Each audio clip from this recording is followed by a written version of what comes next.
Yeah, sure. I will get you guys started off this week. So a question we're seeing a lot at the moment, maybe because it's winter, maybe because it's a new year and staff are struggling or tired. I don't know what it is, but we have some of our clients have some staff on long-term sick. And some of the things that we're seeing is that employers don't really know what to do with someone once they're in that stage. So you guys know how to handle the short-term absences when they're absent for 2 or 3 days, they got a cold, they got migraine, they got bad back. Those things you guys can handle in terms of return to work meetings and self-certification forms and sick notes and so on. But then when it gets to 6 weeks and 8 weeks and you've got the second sick note, then people get a little bit lost and sort of drift and go, oh, I don't really know what to do with this now. And a lot of times at that stage, you're also potentially dealing with something that is a protected characteristic or a potential protected characteristic. For example, mental health issues that might be reoccurring. Someone might be having some sort of relapse, or, long-term health conditions that it's suffering like flare-up or something. So all of those kind of issues tend to end up in that sort of long-term absence situation. Here are a few basics that we will tell you to do or how to manage your long-term absence. If you have an employee who's been absent for 4 weeks or more, that is classed as a long-term absence. So you have to be absent for 4 weeks before it really is considered a long-term absence. That's usually 2 sick notes. Usually. So sometimes someone might have been signed off for a week and then they've gone back to the doctor and the doctor goes, okay, it's now serious, and then maybe signs them off for a month. So you're going over that 4 weeks. Sometimes, more often, especially when it comes to mental health situations, someone will be signed off for 2 weeks, go back to the doctor, maybe another 2 weeks, go back to the doctor, and then they tend to start signing them off for a month at a time. So after 4 weeks is when you start to class it as long-term absence or long-term sick. One thing we will tell you usually at or around that 4-week mark is to have a welfare meeting with the employee.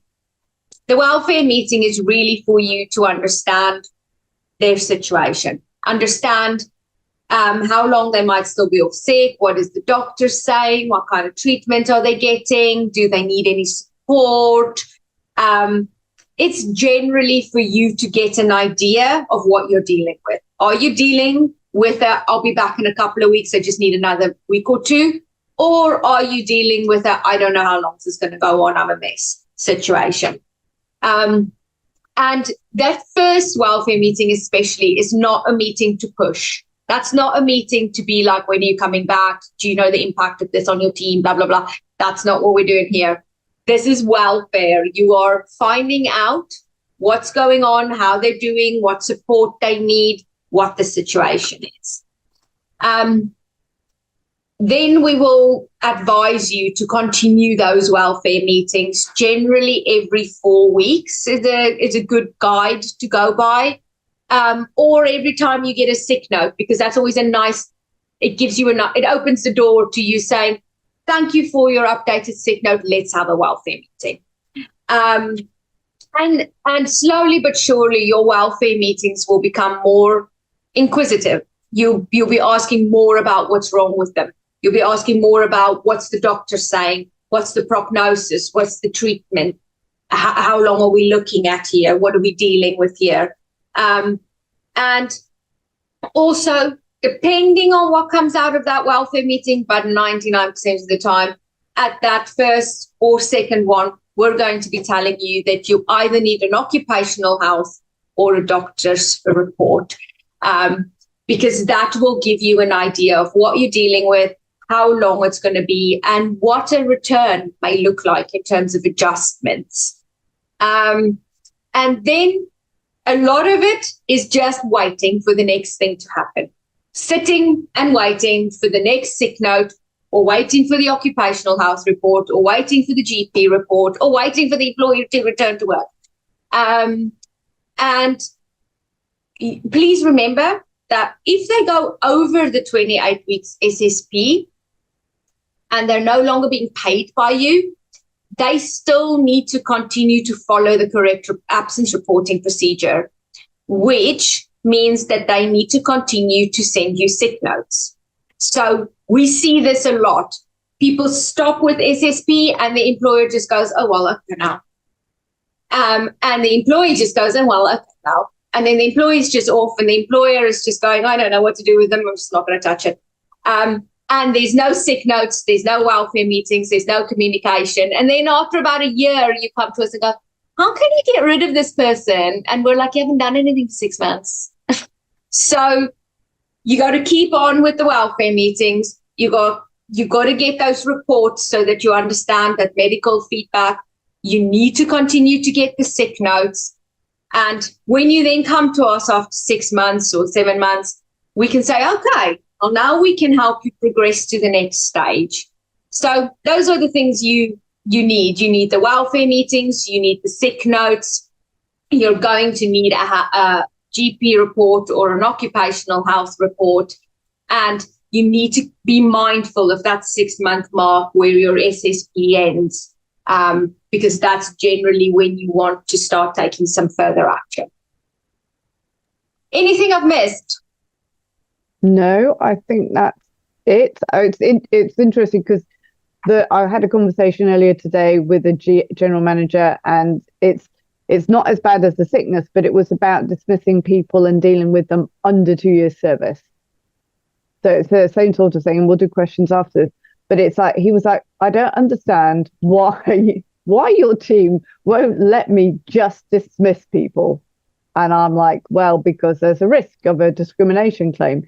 He's like, but I thought we could just dismiss people if they're under 2 years. In fact, he was very caught up in the probationary period. I'm like, you can say it's not working out. Here's your notice, off you go. But what we are assessing every time is what protected characteristics do they have? How likely is it that we're going to have a claim from them that it's discrimination? And what proof do we have to defend that? In as much as it might be, they are asking for £5,000. We say we've got 3 performance review meetings. That's more high level than or in detail than I meant. It's just like, we met with them 3 times on 3 different Fridays, said, you're not doing this right. We've retrained you. Do you understand it? Yes, I do. You're still not doing it right. We'll retrain you. 3rd Friday, right, now you'll be being dismissed. No, you're doing it because I'm Indian. No, I'm doing it because I've shown you how to clean the beer lines and you've not done it properly. That's why, and I've got the proof to show that it's because of that. That is what we're doing. And we go back and say, we'll give you £200 or nothing, depending on how gutsy we are. But we're giving you, it's that negotiation, because we can't stop people starting a claim and saying whatever they want. That's the thing. They can say whatever they want. We need the proof to say, no, it's because of this. And if we say they are more likely to do a claim, I'm going to say gender is usually fairly low risk. So certainly in hospitality, they're unlikely to say you're getting rid of me because I'm a female. Okay. That is, however, case-by-case basis. If everybody else is male, I'm going to say in our local restaurant, they only have male serving staff. So if there was a female and she was the only one who was dismissed for whatever reason, there is a high risk of a gender claim. So it's just a case-by-case basis looking at it. And we were talking as well, because the law is changing in October. We don't have the details yet. We're waiting with bated breath, although actually we've got more than enough to do. So we're not really waiting with bated breath, because, oh my gosh, that's going to be fun when that comes out. But they're going to say what the rules are for getting rid of people under 2 years, because that was a big thing they were going to change. So as a very minimum, you are going to have to use your probationary period properly. Obviously, everybody on this call is doing that already. I mean, why would I need to tell you? But I'm just going to reiterate, just in case it sort of slipped your mind, what you should be doing is that in the first month, as a minimum, you need to be having scheduled regular meetings, weekly meetings with people to go through, this was great this week, you did this, and this, fantastic. This one is not quite up to our standard. Do we need to retrain? Do we need to do something? Do you want to shadow somebody?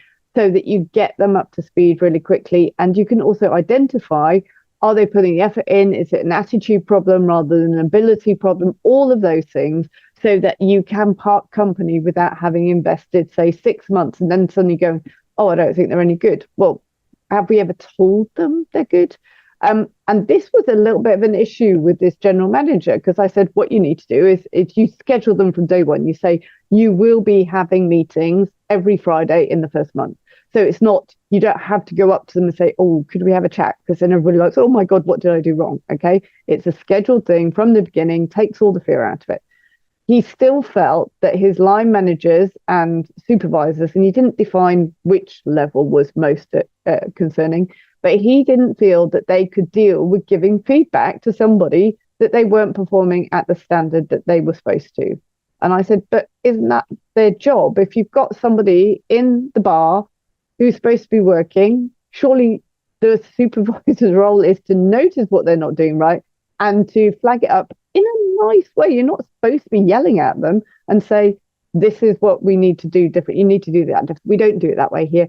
This is how we do it here. Could you do it that way going forward? That's what you need to be doing. He still felt that that was a bit outside of their comfort zone and that they wouldn't do it. I said, well, okay, worst case, absolute worst case, and this is then from the employer's perspective, if you make a note of the things that are being done wrong, at least we would have that, even if you didn't share it with the employee. It's extremely bad practice to do that. It's not illegal, but how is the employee ever going to improve if you've never told them that they're doing something wrong?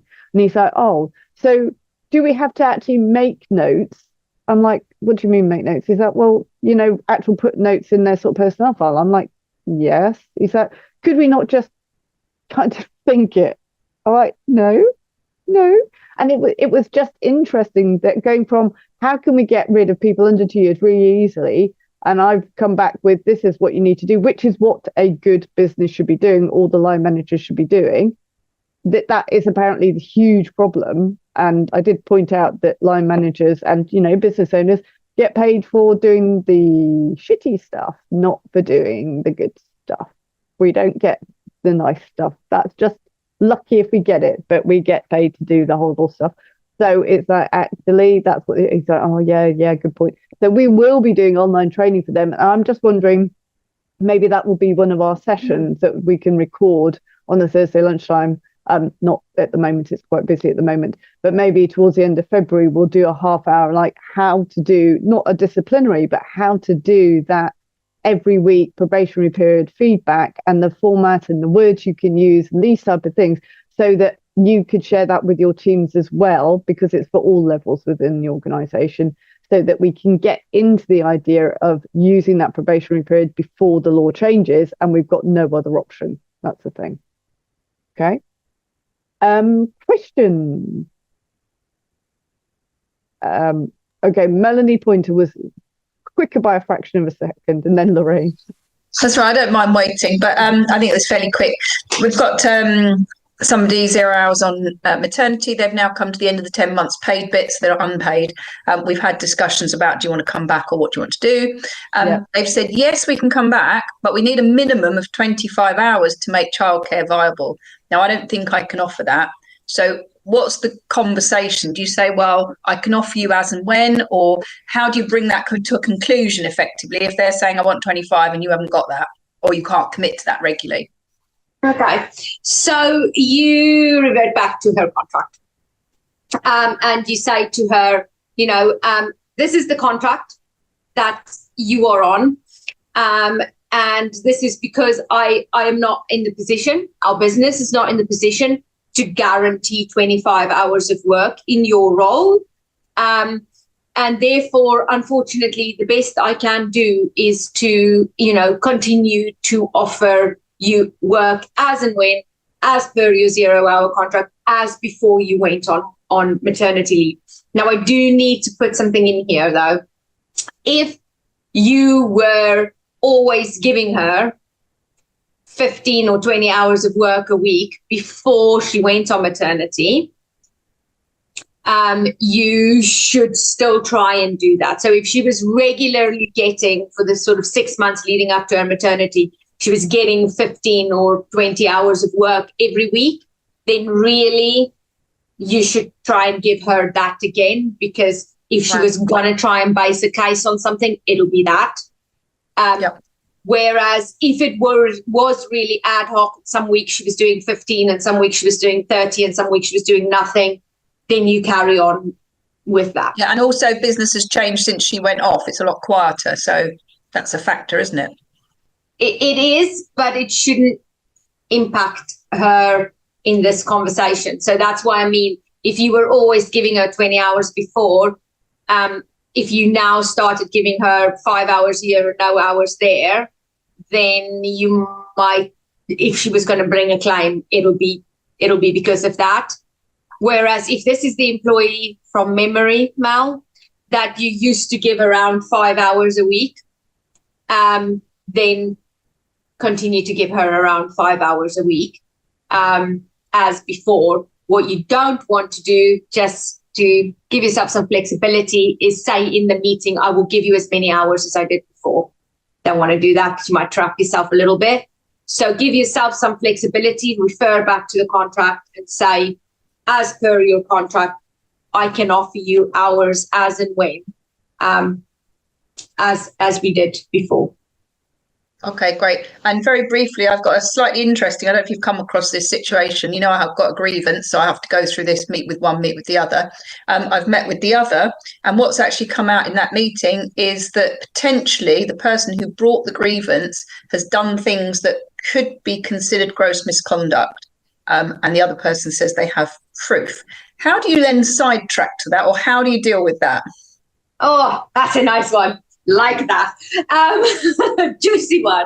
All right. So if there's a thing we love, because it's juicy and complicated, and we love juicy and complicated, it is two processes alongside each other. So you are dealing with your grievance process and you're keeping your grievance process on its track, and you keep going with it as if you didn't know about this other stuff, right? And then you do a separate process where you start an investigation meeting. So you go and have a conversation with this person, start the investigation meeting and say, I have been made aware, or it has come to light that the following things have happened or occurred or whatever, and then do your investigation meeting. And then you're going to end up in a position where you sort of have these two processes going on at the same time, but they're not to be mixed. Yeah. Right. In some situations, we might tell you to pause or slow down, strategically slow down one process for something to happen in another process. But I wouldn't suggest that you completely wait and complete one and then start the other one. Sometimes we will, by the way, if depending on the case. The grievance one in and of itself is slow because the girl has to respond and put what she said in the meeting in writing, which I've asked her to, but she's away now, she's left the country, so it's all a bit slow anyway on the grievance side. It's just that obviously this other side thing, I don't know how quickly to deal with it. I mean, it's not catastrophic, but it's still not really a thing that I want to happen. Okay. Sorry, Caroline's got a question. I know what it is. Go for it. You want to know what it is? Right, so there's two girls. No. Oh. So the grievance process is somebody sends you a grievance in writing, an email says, I'm not happy about blah, blah, blah. Okay. You have a grievance meeting with them. And yep. Obviously there's a bit more detail around that, but you have a grievance meeting with them. Yep. You go through what's been said in their grievance and ask them for more details. Okay. That is really the end of that grievance. For her, you then go to the other person and say, right, they say this is, and that's an investigation meeting as a precursor to a disciplinary hearing. Yeah. To say, yep. Right, Caroline said that Nadia said this. Okay. Yep. Did you say that? Talk me through what you said. And so the bit that I'm caught up on is there shouldn't be anybody going away and telling you what they said. It should be in those two. No, what happened is she told me her side. So the grievee, I don't know, the person who's supposed to have done the thing, told me their side, right? But whilst they were telling me their side, they also told me what this other person had done as a result of those things. that she hadn't brought to my notice. She thought she was going mad and didn't realise the person was altering her notes, but actually they were, which is obviously illegal. So that's how that came to light. And I said to her, right, can you put these things, summarise what your response is, because although we verbally discussed it, I want you to put specifically in writing all your side of it and also these other things. No. So the grievance meeting that you record is her response. There is no going away and doing a response. But it's in the grievance meeting. And the fact that she's raised something else, yes, she needs to provide you with proof so you can go and do the disciplinary investigation. But that is separate to the grievance. That is a whole different subject. So there shouldn't be nobody. Okay, so it's a good point, actually, because you're the second client we've had this week where they've come back and said, right, this is their response. It's like, it's not homework. They have to do it in front of you, and you record it and you transcribe it. Ideally, that's just the easiest way to do it. And that is their response. It's not, if there's a new issue, absolutely they have to go away and give you proof. But the actual grievance thing is then the evidence is in the meeting. There's nobody providing anything. So if I write up the meeting and send it to her and say, is this your understanding? Is this correct? Do you want to add anything? Would that be correct? Yes. Did you record the meeting? No, I just took notes. Okay, so we absolutely have to record every single meeting. Even if you don't get it transcribed, record every single meeting on your phones, because then we've got the proof as to what was said. And it's usually just to protect the employer, because people will come back and have done, not recently, but have come back and said, oh, you started shouting at me and saying you were going to fire me. And we're like, show us where that way is on the audio. Oh, well, it just sounded like that. Yes, okay, it might have sounded like that, but that isn't what happened. So it's to protect you, the employer, so that if anybody turns around and says, you did it wrong, you go, no, thank you very much. Sure. So, I just don't think this girl would have been as open if she had been being It doesn't matter, don't care. Can I check something with you, Mel? Because this is something people sometimes ask us, and I actually think you might have asked me this quite recently, so that's why I'm checking. Sometimes you're in a position where an employee comes to you, can I talk to you, boss? And then they end up verbally dumping a grievance on you. And that does happen. So, and that's when you would then usually say to them, can I ask you to put this in writing? That's one option. The other option is, as soon as you realize, you should, as a manager, you should be taking notes when someone says, boss, can I come and talk to you anyway? Or the other option is that you take those detailed notes, you send it to the employee and say, this is the conversation I had today where you verbally raised the grievance. Is this everything, sort of thing, or is this your recollection of the meeting?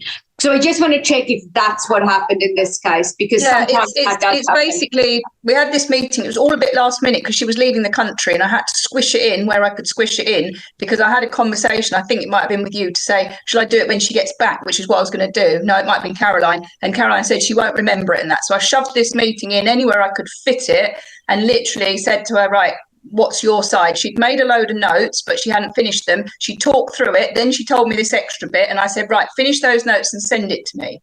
And then I'll add the details of, what was discussed. But I haven't actually got them yet. But that was how it sort of happened. Okay.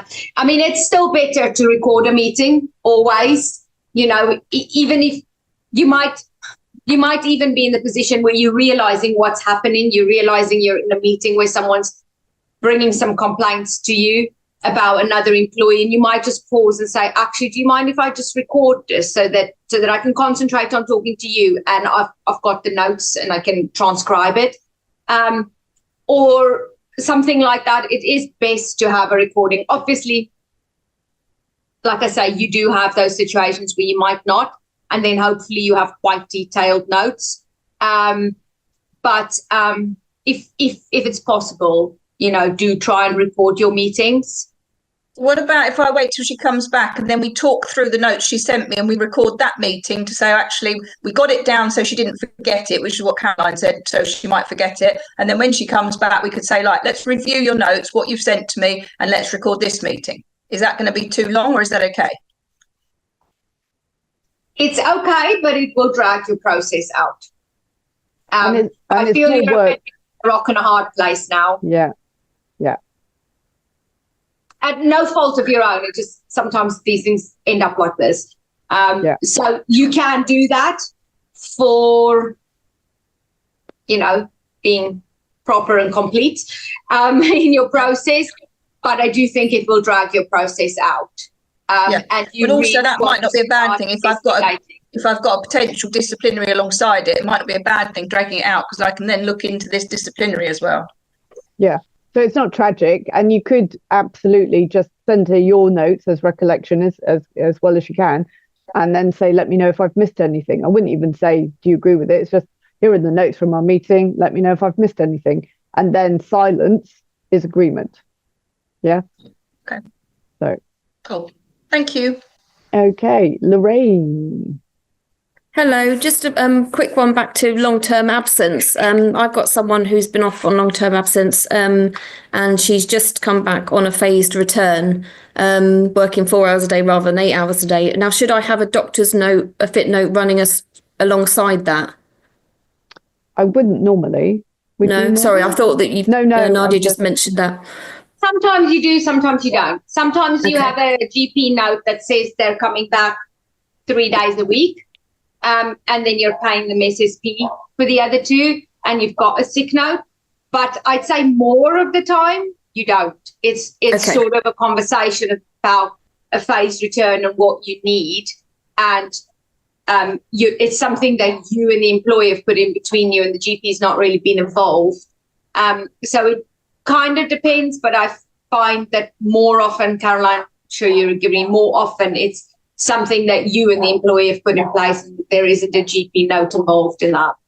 And can she use annual leave alongside those phased returned hours? Is that okay? Yeah, that's all good. Yeah. Okay. Yeah. This is a case of a long-term sickness for someone who's got anxiety and panic and has panic attacks. So I've got the same as you've just described, Caroline. I've got the managers saying, under 2 years. Yeah. And I'm just trying to encourage them to, we're supporting her through the work. Are there any other issues, behaviour or performance wise? Do weekly check-ins. So I'm kind of got that fighting battle against them at the moment. But I'll stick with it for the moment. Yes, exactly. The other thing about sick notes is that legally, in the small print of the SSP legislation, which if you ever have problems sleeping, absolutely brilliant to send you to sleep, the SSP legislation. It actually says that there is no requirement for the employee to provide you with sick notes.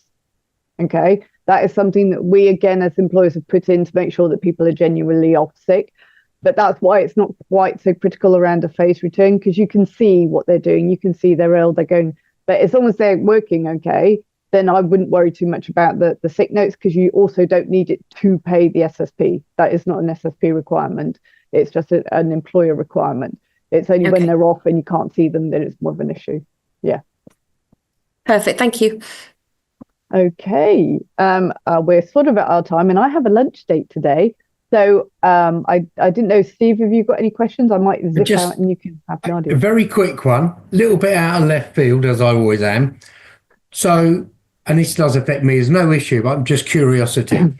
So last July at a board meeting, I informed the board that I'm going to retire in March 26. Gave them loads of notice. But that's not legally binding, is it? It's not until I put it in writing that it's legally binding. So you're trying to get out of retiring now? No. It's just a curiosity, because a friend of mine I was talking to went, oh, that's it, done then. I went, no, surely I've still got to write my notice as such. So just because I mentioned it at a board meeting, and it's in the minutes, saying, look, I'm probably going to retire March 26. It's not legally binding, I believe, or am I wrong? No, you're right. It's not legally binding. And if they had let us know, we would have said, and now you go back to him and say, we accept your resignation for March 2026, and then it would be legally binding. Yeah. So, at the moment it isn't. So are you thinking of changing it? No, not particularly. No. I'm going to go disappear off to Spain. Oh, that sounds really, even with the tax on property over there. I've already got a property there. But aren't they putting it on? If they're doing it with new sales, they're going to put it on everything else as well. No, no. Apparently, my legal person in Spain has said they can't touch you because I bought it 3 years ago, and this 100% tax they're going to put on it. A lot of the Spanish people are going mental over because it's going to stop people coming. Yeah, so, absolutely. But no, I won't get hit with that apparently. And the other bit was, like I say, it's just a curious bit. So yeah, you don't have to give any more notice than if you were just resigning. So whatever's in your contract, I don't remember what's in your contract. Yeah, it's 3 months in my one. Yeah, so it's just at any point you can give them 3 months. You don't have to give them more notice than that at all. No, it's cool. No, I just wanted to give them plenty of notice so they could arrange and get somebody else in. Okay, so I'm just saying either you should confirm it in writing now, or you say, actually, I'm not sure whether I'm going to do it, because at the moment they think you're going and they might be working towards that, but actually you might not be going because you haven't put it in writing. And at some point they're going to contact us and say, so they can't advertise it then, I'm assuming, until I actually put it in writing. Correct. Yeah. Oh, okay. Yeah, it's like I say, it's more of a curiosity thing. Yeah. No, absolutely. Because by the time I retire, I'll have worked for 50 years and that's enough. That is more than enough, isn't it? The other thing I could point out, Steve, similar to what Caroline has said, is actually because they didn't act when you said it, they're maybe going to find themselves later this year in a sticky situation where they want to ask the question, but they can't because legally we will tell them you cannot ask this question.